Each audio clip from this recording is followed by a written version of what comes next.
नमस्कार दोस्तों, मैं हूं अंकिता सिंह। स्वागत है आपका अपने चैनल के आर ज्योग्राफिकल वर्ल्ड पे। आज का टॉपिक अमेरिकी स्वतंत्रता संग्राम है, जिसको बहुत बारीकी से हम अमेरिका के स्वतंत्रता संग्राम के बारे में जानेंगे।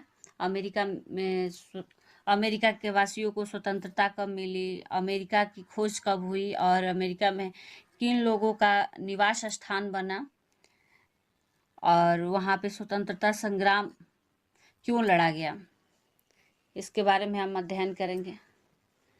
चलिए देर ना करते हुए वीडियो को स्टार्ट।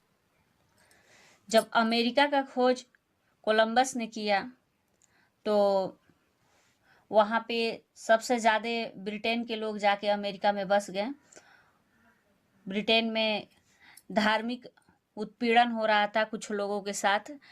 वहाँ पे धर्म दो प्रकार की बटी हुई थी। जिस सामाजिक व्यवस्था वहाँ का अलग हो गया था, धर्म में भेदभाव ज़्यादा हो गया था, मतभेद ज़्यादा था। ब्रिटिश वासी एंग्लिकन मत से थे और जो चर्च को मानते थे, चर्च के आधिपत्य को ज़्यादा महत्व देते थे। और दूसरी तरफ जो अमेरिकी जनता थी, प्यूरिटन मतावलंबी थी। प्यूरिटन मतावलंबी लोग जो ईसा मसीह के बाइबल को मानते हैं और अंधविश्वासों पर भरोसा नहीं करते हैं। धार्मिक उत्पीड़न से तबाह होके ये लोग आके अमेरिका में निवास कर गए और ब्रिटेन के लोग इन लोगों के ऊपर जो अमेरिका में 13 उपनिवेश था उस पे पूर्ण रूप से ब्रिटेन वासियों ने कब्जा कर लिया और किस तरह से अमेरिका में वहाँ पे स्वतंत्रता का बीज पड़ता है, कैसे लेखकों का प्रभाव है, इन सब को हम जानेंगे। अमेरिकी उपनिवेशों में अधिकांश अंग्रेज लोग थे। उपनिवेशों में गवर्नर इंग्लैंड के राजा द्वारा मनोनीत किया जाता था, जिन्हें विशेषाधिकार प्राप्त था। उपनिवेश वासियों के प्रति उत्तरदायी नहीं था, यानी कि जो भी वहाँ का सरकार था, जो ब्रिटेन के सरकार द्वारा मनोनीत किया जाता था, गवर्नर था, वह उपनिवेश वासियों के प्रति कोई किसी भी प्रकार का उसका उत्तरदायित्व तो नहीं था। उपनिवेशवासी के राजनीतिक स्वतंत्रता का अभाव था। और देखिए, भौगोलिक दूरी भी इंग्लैंड से बहुत थी। अमेरिकी स्वतंत्रता के कारण क्या क्या थे, देखिए। अमेरिकी स्वतंत्रता संग्राम के कारण थे उपनिवेशों में राजनीतिक स्वायत्तता का अभाव। जो उपनिवेश था, जो अमेरिका में उपनिवेश थे, 13 उपनिवेश थे। उपनिवेश के बारे में हम डिटेल्स में बताएंगे। मध्यम वर्ग के उदय, भौगोलिक दूरी, धार्मिक एवं सामाजिक व्यवस्था में मतभेद, सप्तवर्षीय युद्ध का प्रभाव, प्रगति विरोधी आर्थिक नीति, लेखकों एवं प्रचारकों की भूमिका, जॉर्ज तृतीय की निरंकुश नीति। जो ब्रिटेन का शासक था जॉर्ज तृतीय, जिसने अपने आप को तानाशाह बनाने के सारे रास्ते खोल के रख दिए थे, लेकिन इसकी मंशा पूरा नहीं हुआ। अमेरिका में इसकी नीति के वजह से भी सबसे ज़्यादा स्वतंत्रता संग्राम छिड़ा। तत्कालीन कारण आप सब जानते हैं, बोस्टन चाय पार्टी था, जिसको बोस्टन टी पार्टी भी बोलते हैं।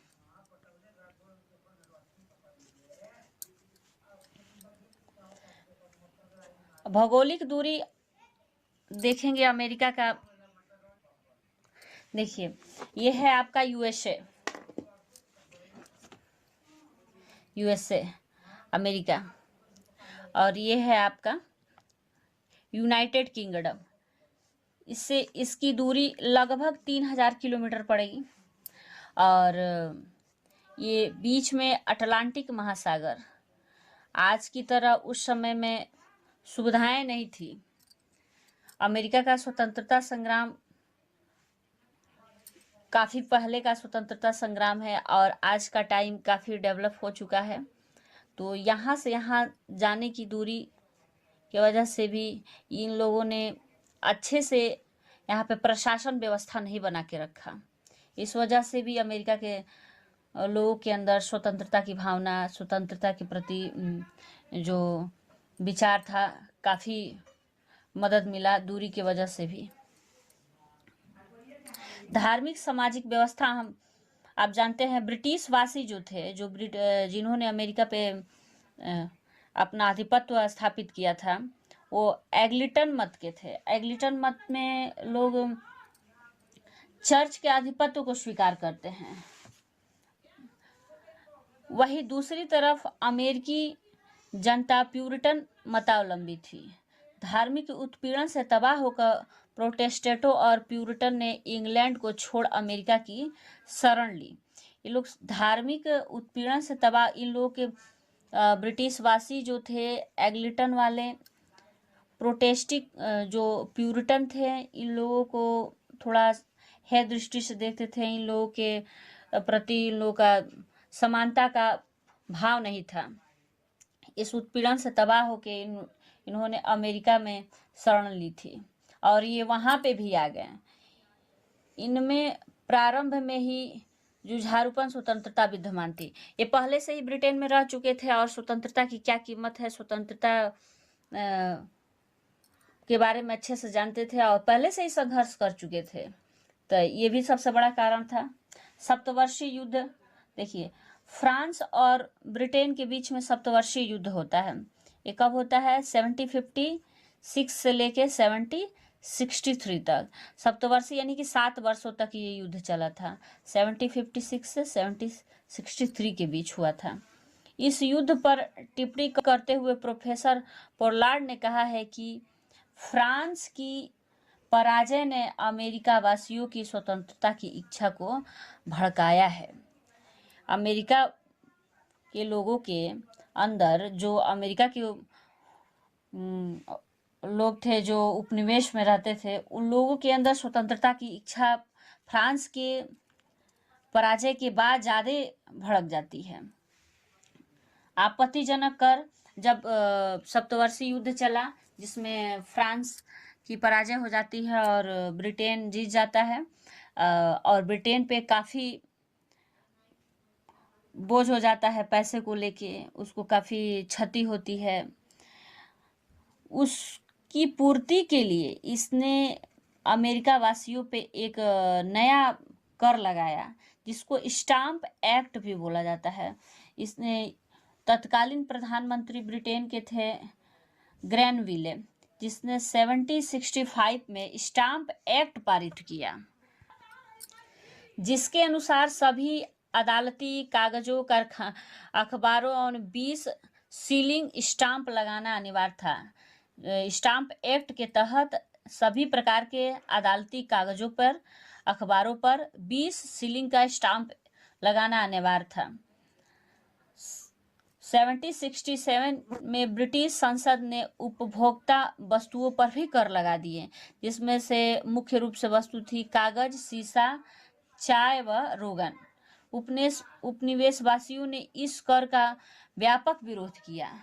सैमुअल एडम्स ने एक नारा दिया, प्रतिनिधित्व नहीं तो कर नहीं।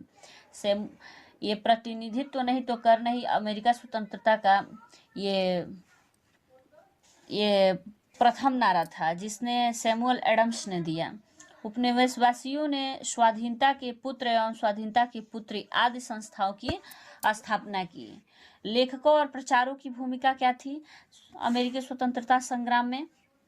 देखिए 1776 में टॉमस पेन की लघु पत्रिका कॉमन सेंस, इसमें अत्यंत प्रभावशाली एवं उत्तेजक शैली में स्वतंत्रता पर बल दिया गया है। तत्कालीन कारण आपका बोस्टन चाय पार्टी था, जिसमें 1773 में चाय कानून द्वारा ईस्ट इंडिया कंपनी को, जो उस समय जो भारत, आपको पता है उस समय भारत गुलाम था, भारत में एक ईस्ट इंडिया कंपनी अंग्रेजों ने बैठा रखी थी, तो ईस्ट इंडिया कंपनी को ही एक अधिकार प्राप्त था कि चाय का निर्यात और आयात करे, अधिकार प्रदान किया गया था, जिसका उपनिवेशवासियों ने जबरदस्त विरोध किया। 5 सितंबर 1774 को 13 उपनिवेशों के प्रतिनिधियों का फिलाडेल्फिया शहर में एक महादेशी सम्मेलन आयोजित किया गया, जिसमें ब्रिटिश कानून का जबरदस्त विरोध का निर्णय हुआ।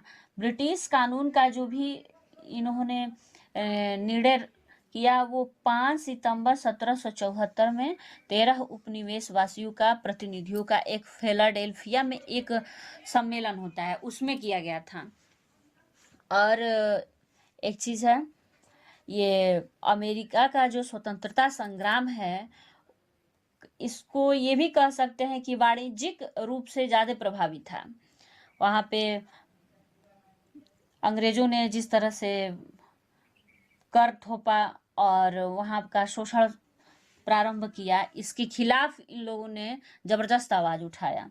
देखिए 18 अप्रैल 1775 को ब्रिटिश सेना तथा उपनिवेशवासियों के बीच लेक्सिंगटन में प्रथम संघर्ष हुआ। 18 अप्रैल 1775 में ब्रिटिश सेना और उपनिवेशवासियों के बीच प्रथम संघर्ष 18 अप्रैल 1775 में हुआ। ये जगह क्या था आपका? लेक्सिंगटन।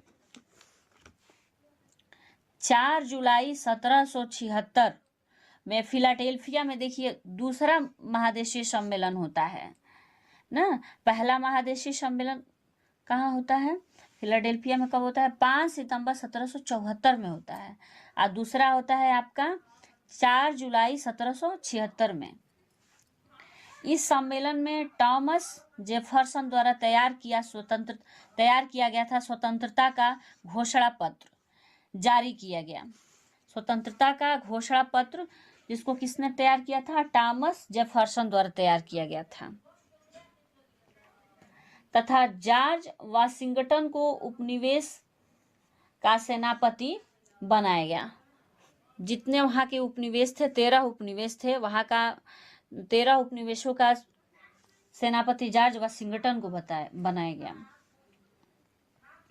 13 फरवरी 1783 को पेरिस की संधि के द्वारा समाप्त कर दिया गया। अमेरिका का स्वतंत्रता संग्राम 3 फरवरी 1783 को पेरिस के संधि के तहत समाप्त किया गया और 1787 में संविधान का निर्माण हुआ। 1789 में संविधान लागू कर दिया गया। ये पूरे विश्व का प्रथम लिखित संविधान था, जो अमेरिका का संविधान। अब इसका परिणाम क्या हुआ? ब्रिटेन का एक कीमती उपनिवेश ब्रिटेन वासियों का उपनिवेश बना के रखे थे अमेरिका में, एक कीमती उपनिवेश निकल गया उनके हाथ से। अमेरिका स्वतंत्रता संग्राम एक तरह से वाणिज्यवादी, इसको याद रखिएगा, वाणिज्यवादी प्रतिबंधों के विरुद्ध एक विद्रोह था। इसमें एडम स्मिथ के लेसेस फेयर मुक्त व्यापार के सिद्धांत को मजबूत किया। अब ये प्रश्न पूछ सकता है, लेसेस फेयर ये किसका सिद्धांत था? तो एडम स्मिथ का था। और अमेरिका में 13 उपनिवेश कौन कौन से थे ब्रिटेन वासियों का? न्यू हेम्स, देखिए जो ये वाला एरिया था, ये वाले एरिया में ही ब्रिटेन वासियों ने अमेरिका में अपना उपनिवेश तैयार करके रखा था। यही एरिया था ना, इसी में 13 ब्रिटेन का उपनिवेश था। वो उपनिवेश कौन कौन सा था इसको जरा देखिए आप। न्यू हैम्पशायर था, मैसाचुसेट्स था, रोड आइसलैंड था, कनेक्टिकट था, New York, New Jersey, Pennsylvania, Delaware, Maryland, Virginia, उत्तरी कैरोलिना, दक्षिणी कैरोलिना और जॉर्जिया, ये 13 उपनिवेश थे। और देखिए अमेरिका के स्वतंत्रता संग्राम का एक और परिणाम निकल के आता है। जो जॉर्ज तृतीय था ब्रिटेन का, उस समय का जो राजा था जॉर्ज तृतीय, इसका निरंकुश बनने का जो सपना था वो चूर चूर हो गया। तानाशाह बनने का सपना चूर चूर हो गया और ब्रिटेन के हार का दोष पूर्ण रूप से जॉर्ज तृतीय और उसके मंत्रियों के मत्थे मढ़ दिया गया। अमेरिकी स्वतंत्रता संग्राम ने फ्रांस को भी प्रभावित किया। इस संग्राम में लफायते के नेतृत्व में फ्रांसीसी नेता ने भाग लिया था। और फ्रांस की क्रांति जब आप पढ़ेंगे, फ्रांस की क्रांति एक वीडियो हम डाले हैं, फ्रांस की क्रांति जब पढ़ेंगे तो उसमें दिया है कि किस तरह से अमेरिका के स्वतंत्रता संग्राम में फ्रांस ने अमेरिका का पूर्ण रूप से सपोर्ट किया था और 13 अरब लिब्रे का उसके ऊपर कर हो गया था। मताधिकार का अधिकार केवल संपत्ति वालों के पास था, जिनके पास मताधिकार का आधार संपत्ति बना दिया गया। वयस्क मताधिकार कानून नहीं लगाया गया। स्त्रियों को मताधिकार से वंचित रखा गया।